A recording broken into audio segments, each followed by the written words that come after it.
ఓకేనమ్మా. Welcome to Aegean 999 channel. నేను మీ అనుపమ్ యాదవ్, విశాఖపట్నం ఎన్ఎడి. ఈరోజు భారత చైతన్య యువజన పార్టీ పుట్టి ఈరోజు 3 సంవత్సరాలు అయింది. దీనికి అధ్యక్షులు వారు బోడే రామచంద్ర యాదవ్ ఆదేశాల మేరకు పార్టీ నాయకులందరూ కలిసి మొక్కలు నాటే ప్రోగ్రాం కానీ, జెండా అవి ఎగరేసేయడం కానీ, అలాగే ఇక్కడ అందరూ ఒక రాష్ట్రం అంతా ఒక పండుగ వాతావరణం నెలకొంది.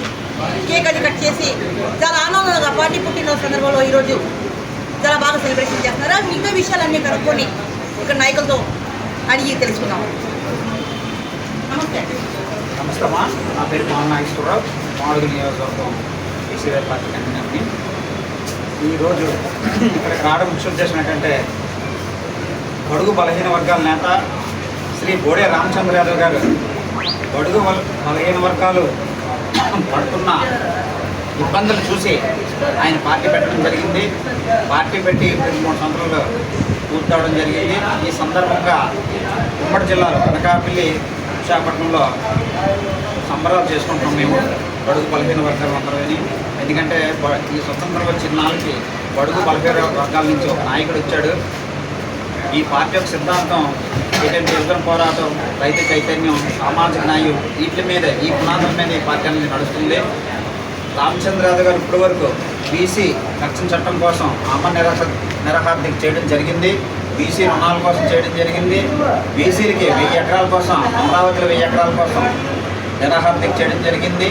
అలాగే ప్రైవేట్ స్కూళ్ళు పేద ప్రజల మీద అధిక ఫీజులు వసూలు చేసి దాన్ని కూడా ఆయన కార్యక్రమాలు చేయడం జరిగింది. ఎక్కడ ఏ చిన్న కష్టం వచ్చినా మత్స్యకారులకు కానీ, రైతులకు కానీ, మైనార్టీలకు కానీ, ఎవరికి ఏ కష్టం వచ్చినా తన ముందుండి ఈ ప్రజలను చైతన్యం చేయడం జరుగుతుంది.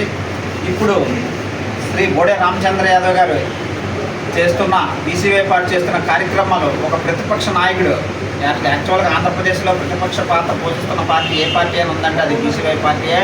ఎందుకంటే గ్రామాన ఏ కష్టం వచ్చినా సరే, మా మాడుగుల నియోజకవర్గంలో ఒక 4 మండలాలు ఉన్నాయి.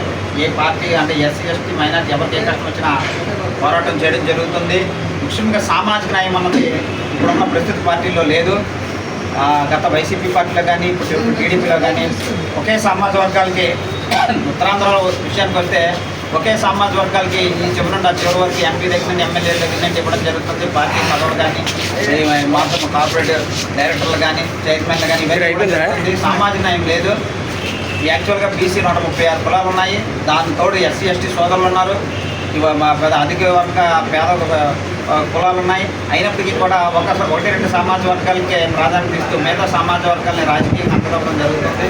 ఇది ఎన్ని స్వతంత్రం వచ్చిన వరకు ఇదే జరుగుతుంది. ఇప్పుడు టీడీపీలో కూడా మీరు అబ్జర్వ్ చేస్తారో లేదో, ఉత్తరాంధ్రలో పదవులు చూడండి.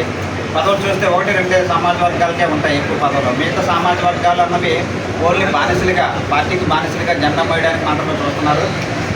ఇలాంటివన్నీ రూపుమాపడానికే బీసీవై పార్టీ రావడం జరిగింది. బీసీవై పార్టీ బీసీలోనే 136 ఉన్న రజకులు, నాయకుల మనసు, సుమరాల మనసు వీళ్ళందరినీ మమేకం చేయడానికి, అంటే 136 మమేకం చేయడం, ఎస్సీ, ఎస్టీ, బీసీలందరూ కలుపుకొని పార్టీని అధికారంలో తీసుకురావడానికి శ్రీ బోడే రామచంద్రరావు గారు కృషి చేయడం జరుగుతుంది. ఆయనకి మద్దతుగా మేమందరం ఉంటామని తెలియజేయడం జరుగుతుంది.